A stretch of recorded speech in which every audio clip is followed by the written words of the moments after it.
Good morning, being a middle school student. Mr. Plater coming to you, talking about end of the year incentives and how you can qualify for the end of the year incentive. The end of the year incentive will be based on your STAR Math and STAR Reading assessments. So how can you qualify for the end of the year incentive? Well, the first way is that you can finish at the 50th percentile or above on both the STAR Math assessment and STAR Reading assessment. So again, and that's on the spring. And I'm going to say spring, but I really mean February, so that'll be coming up in about 3 weeks or so. So you can finish at the 50th percentile on both the STAR Math and STAR Reading. So that's one way. The second way is that you could meet the expected growth rate. So let's say you're not at the 50th percentile on your test in the spring. Well, based on your growth from fall to February, if you meet the expected growth on both of those assessments, STAR Reading and STAR Math, you can also qualify for the incentive. The third way is that you could finish at the 50th percentile on one of the assessments, either the spring STAR Math or Reading assessment, and then meet the expected growth rate on the other assessment. Now remember, as we talk about expected growth rate, we're talking about the progress of the growth you make from the fall assessment to the spring assessment, or in this case, the assessment that's in February. You have to meet a certain growth. So let's talk about that growth. Your growth is based on your scaled score.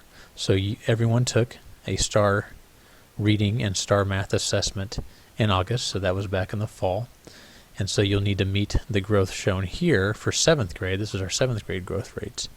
So for example, let's say that on the fall reading assessment, you scored a 590.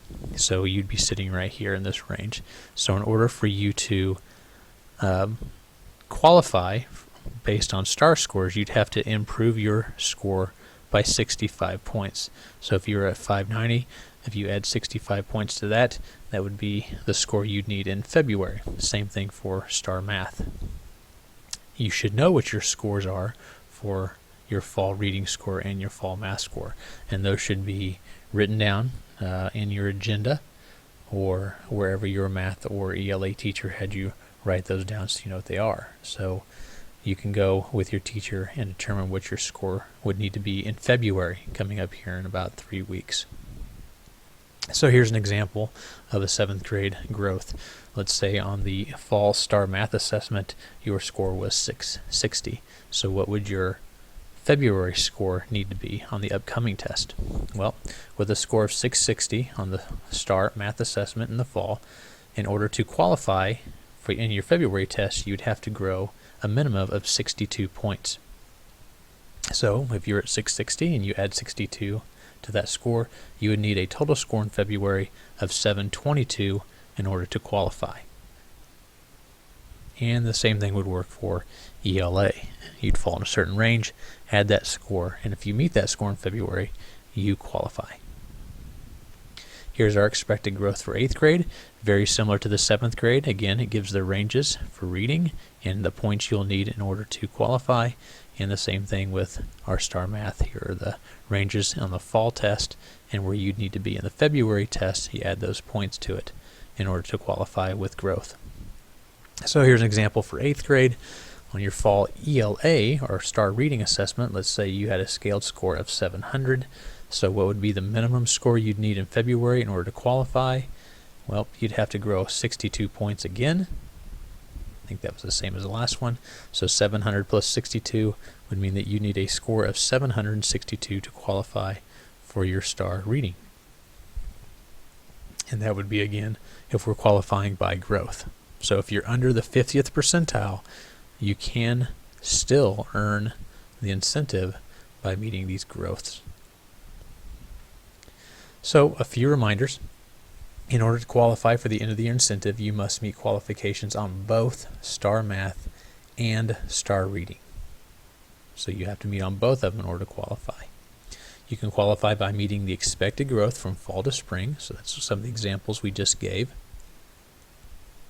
Or you can qualify by being at the 50th percentile or above on the upcoming assessment. So that would be the February assessment, or a combination of those two. Again, if you are at the 50th percentile in math and you met the expected growth for STAR Reading, then you would qualify. and we hope that everybody qualifies. So those tests will be coming up, so work hard and you meet that so you can qualify for the incentive. So what is the incentive? Those that qualify on both STAR Math and STAR Reading Assessment will earn a trip to Coolcrest. We did this last year. Everyone seemed to have a good time. We'll do it again this year. So qualify for that. You'll have an opportunity to play mini golf, video games, and to ride go-karts. So again, it was a fun time. We hope everyone qualifies. There's several ways to do that. If you have questions, you can certainly ask your teacher, and I'm sure that in reading and in math, you all will start looking again at your fall math scores so you can determine what that growth needs to be here in February. Good luck, and we hope everyone qualifies. Work hard, try your best. Have a good day.